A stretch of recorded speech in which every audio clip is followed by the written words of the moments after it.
Hello dear friends, welcome to my next video about Pashto language. In Pashto we would greet in the following way: Steady Mashay. Steady Mashay means hello, and Haraglast means welcome.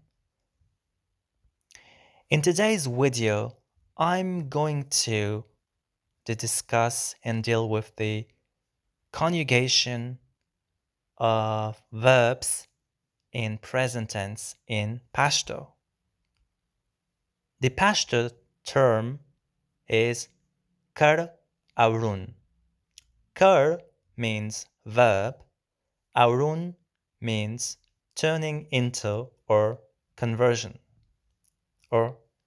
So kar aurun means conjugation. Let's start with the basic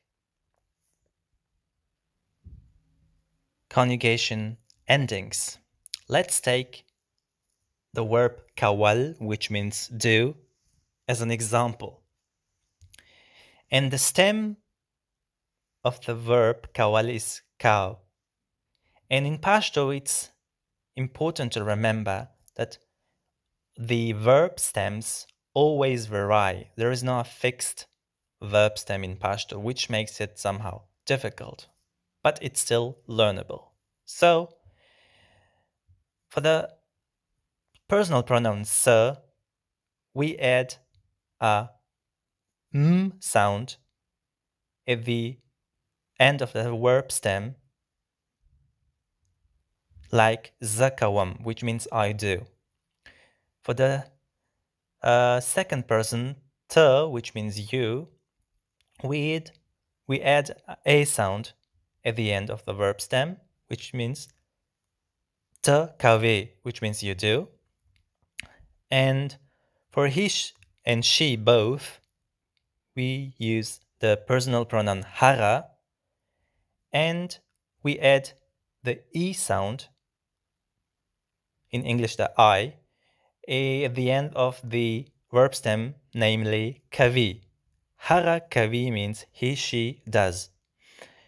For the first person plural, mug means we add an u sound at the end of the verb stem, namely mug kawu, which means we do. And second person plural, taso, which means you, we add a sound, which means e and epsilon, a sound, and so it means you do.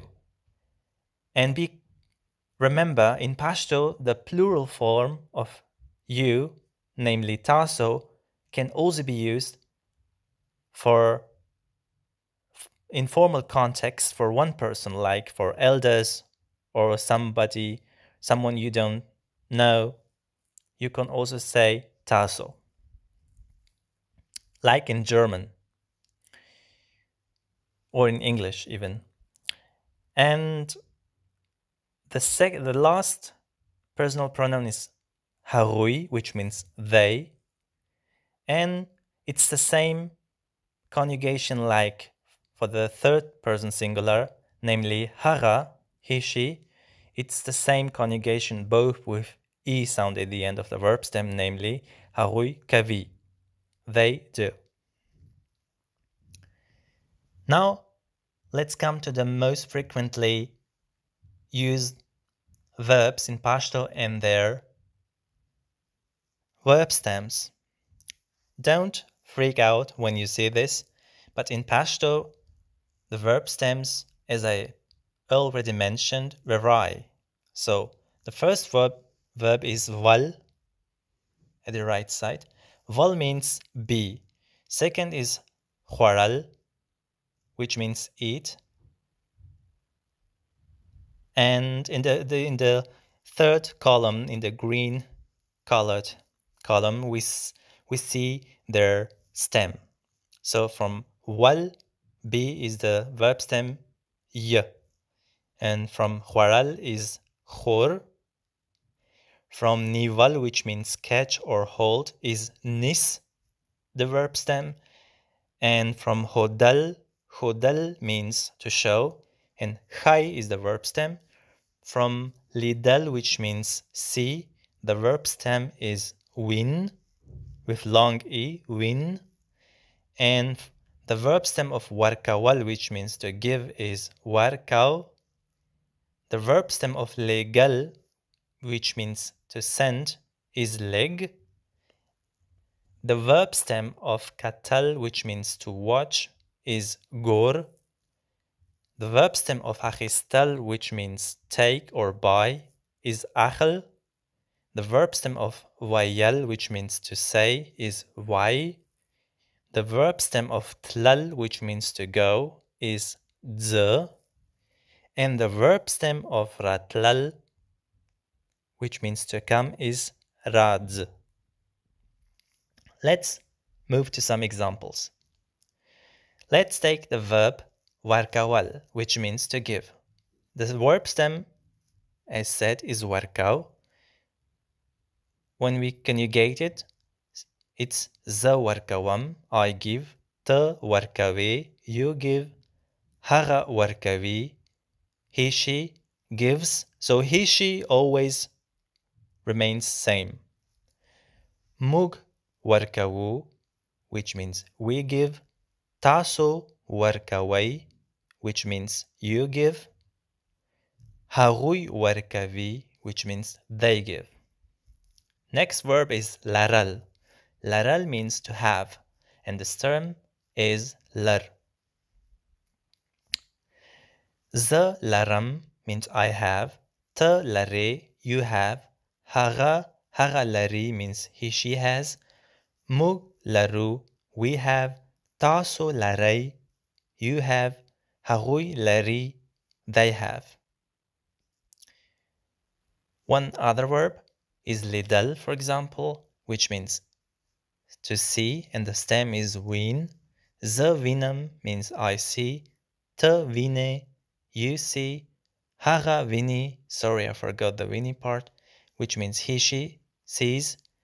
Mug vinu, which means we see. Taso vine, which means you see. And harui vini, which means they see. So it's always the same pattern that the endings remain the same, and the he, she remains has the same ending as well as the third person plural they. There is only one verb in Pashto, present tense, which is different for both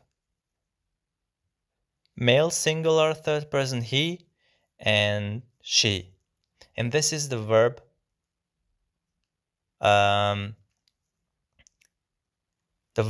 be, wal. For this verb, the he and she are separated. Normally we have the same ending, but only for this verb, be, wal, we have different endings. So, the yam is I am, te ye means you are, hara dai is he is, and now hara da, she is. So these are separated different. Then mug you, we are, ta so ye, you are, harui di, they are. And now let's come back to another example, which is tlal. Tlal means to go. It's conjugated like all the other verbs. And the verb stem is z, like z dzam means I go, te dze, you go, haradzi, he, she goes, mugdzu, we go, taso dze, you go, haruidzi, they go. So this was the video about Pashto conjugation. I hope you will like this video and share it with your friends. Till next time, I wish you all a good time ahead. Goodbye.